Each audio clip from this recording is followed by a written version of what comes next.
Alrighty, so as promised, it's May 1st, and I'm here with the first book I'm going to be covering on Dr. Jordan Peterson's recommended reading list. And that book is A Modern Man in Search of a Soul by Carl Jung. First, I wanted to start with who the author is. Carl Jung, who's been mentioned by Mr. Peterson several times. Jung was Besides being just an old white guy from Switzerland, he also contributed more to certain fields in psychology than probably anyone ever has. Actually, he pushed the bounds of psychology to its outer limits, and he disproved a lot of Sigmund Freud's misconceptions about the subconscious mind in regards to analytical psychology. So, how does this relate to us? Well, have you ever had a dream and just gone crazy wondering if it has any sort of meaning? Many psychologists believe that we only access a select few regions of our brain, and if we could access the rest, we would have access to a treasure trove of wisdom. This unaccessed part of our mind is known as the unconscious, and both Sigmund Freud and Carl Jung agreed that this part of our mind attempts to communicate with us in certain ways, especially when we are asleep and through dreams, which is part of the reason it was given the name unconscious. Freud and Jung also believed that our unconscious mind needs allegory such as mythology, religion, and certain fairy tales in order for our subconscious mind to confront problems and find meaning in a variety of different ways. That is why certain stories have such a moralistic tune to them. For example, the story of Sleeping Beauty speaks of certain parents who sheltered their daughter completely from evil, and so this sheltering brought about a curse. And instead of being safe, once she reached the age where it was time for her to venture into the real world, it completely destroyed her. Or the story of Peter Pan, a boy who refused to grow up and accept responsibility. So he eventually lost everything and became the king of his own despondent Neverland and the leader of the band of lost boys. These books, ideas, and religions resonate with us because they speak truth in a personal but safe way. Culture and tradition shape our moralistic compass, and there's a reason so many of the stories are the same across continents, cultures, and throughout the centuries. And that is because our subconscious recognizes that they have meaning. This is where it gets incredibly interesting, and this is actually one key point that Jung and Freud fundamentally disagreed on. If the unconscious recognizes meaning before our conscious mind does, and it is naturally attracted to beauty and truth, it means that we exist for a purpose. It means that something deep inside of you recognizes that the universe or cosmos has a plan for you and that your life has meaning. Some even refer to the unconscious as the soul. This can be incredibly scary or super empowering, depending on how you look at it. For one thing, it means that you have an immense amount of responsibility, not only to discover your purpose, but to pursue it. And on the other hand, it means that you have the ability within you to discover your calling and use it to change the world. Again, we can discover a psychological archetype of our discovery in literature. Bilbo Baggins, for example, had to slay a dragon in order to become what he needed to be. And when he did, there was an immense reward. Another huge figure in the field of psychoanalysis actually authored the quote, "The cave you fear to enter holds the treasure you seek." You see, we all have caves we fear to enter into, and everyone has their own dragon that needs slaying in order to become who they need to be. Our conversation around the subconscious is where Freud and Jung generally fall into disharmony, which is discussed in chapter 6 of this book. While Freud believed that the unconscious is generally bad and consists of repressed tendencies found in the human unconscious and in literature, Jung believed that the unconscious mind is neither good or bad, but merely a symbolic opposite of the conscious mind. For example, in Greek mythology, incest, homosexuality, rape, and patricide were extremely common themes, and for some people, these themes manifest themselves in dreams. Jung, however, pointed out a variety of oddities appear in your subconscious state, even if you've never even consciously thought of them. Like a significant percentage of people don't ever think about incest or patricide, so Jung argues that they couldn't possibly repress something that never entered into their conscious mind to begin with. Instead, The conscious and unconscious mind should be understood as a sort of yin and yang. And this is where the psychological law of opposites comes into play. Whatever your conscious mind is thinking, as a rule, your unconscious mind wants to balance out. So if you change your conscious outlook, it is very possible that your unconscious outlook will change as well. The law of opposites is extremely important for us to understand and to accomplish our purpose in life. If we have no capacity for evil, we have no capacity for good. Without darkness, there is no light. I think that is why in Christianity, before Christ could be exalted, he descended into hell. Even the perfect man could not grasp heaven without his reality identifying in some way with hell. You need to be capable of great harm in order to be capable of good. Your unconscious understands that without need for articulation. Jung puts so much credence into the unconscious mind that he believes that it has the power to make one ill or heal somebody. And it's incredibly fascinating that as much as 90% of illnesses are at least in part, if not wholly, caused by stress, according to medical professionals. Here are a couple of direct quotes regarding Jung's treatment of patients with various illnesses that he believed came directly from their subconscious. I was consulted by a man who held a prominent position in the world. He was afflicted with a sense of anxiety and insecurity, and complained of dizziness, sometimes resulting in nausea, of a heavy head, and difficulty in breathing. This being an exact description of the symptoms of mountain sickness.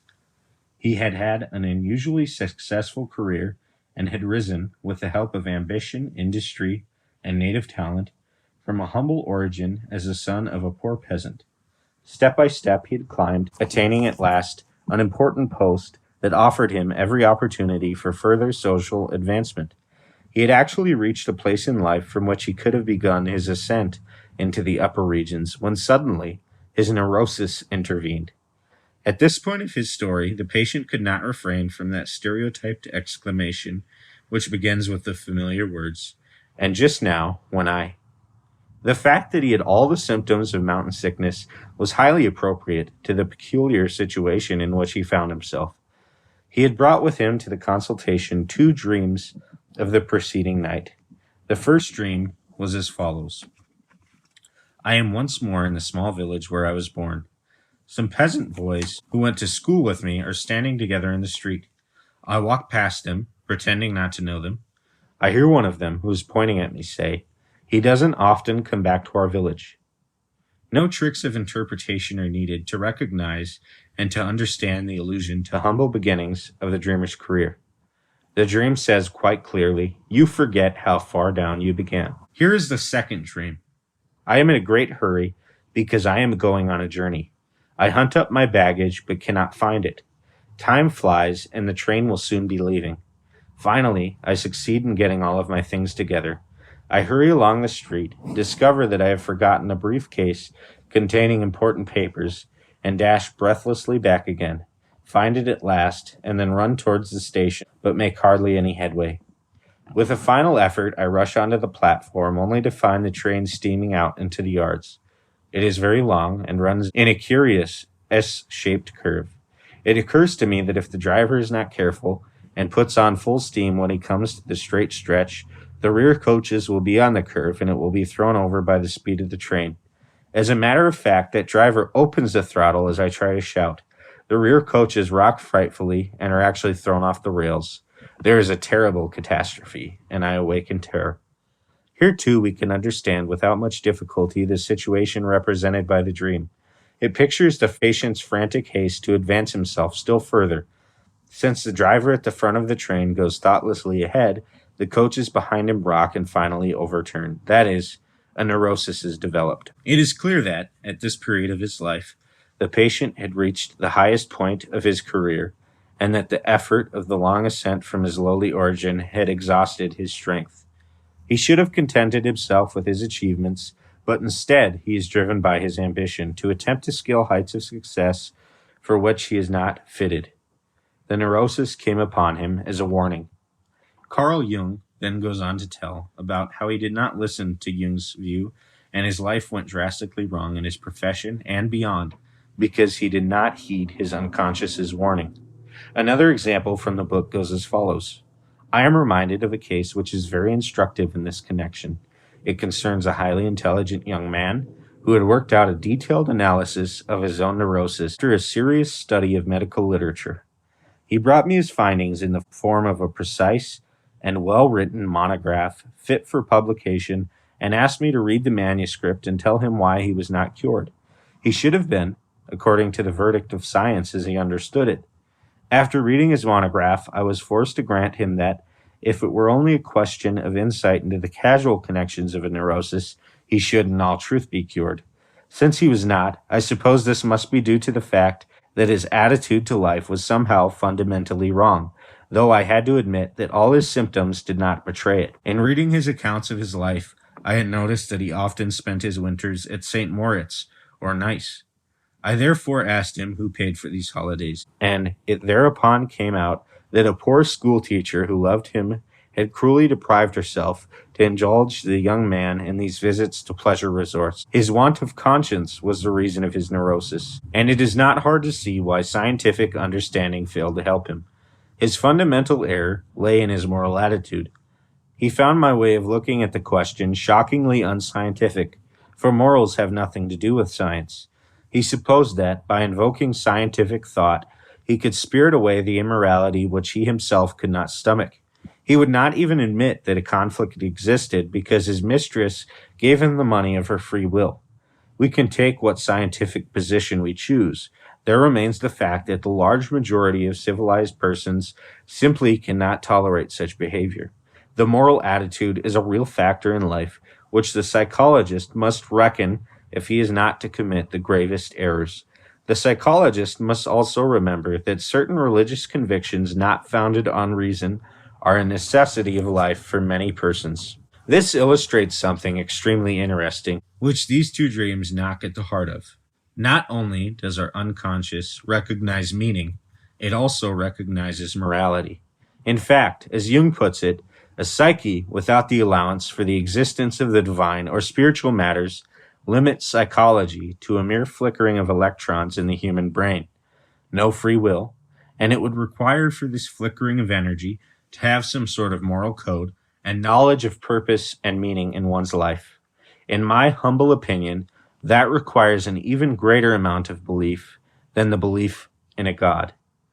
All of this information begs the question, why did Jordan Peterson recommend it? Well, I could think of a myriad of reasons. But in summation, I would say this. He deeply desires for people to discover their purpose and thinks that if they do, the world would be a better place. People believing their lives have meaning set them on a good course the majority of the time, and I think the human condition is hopeless without that belief. I also think he recognizes the unconscious as an extremely valuable guide if understood, and I think he wants us to have that as we journey ahead, full speed, with no crashes.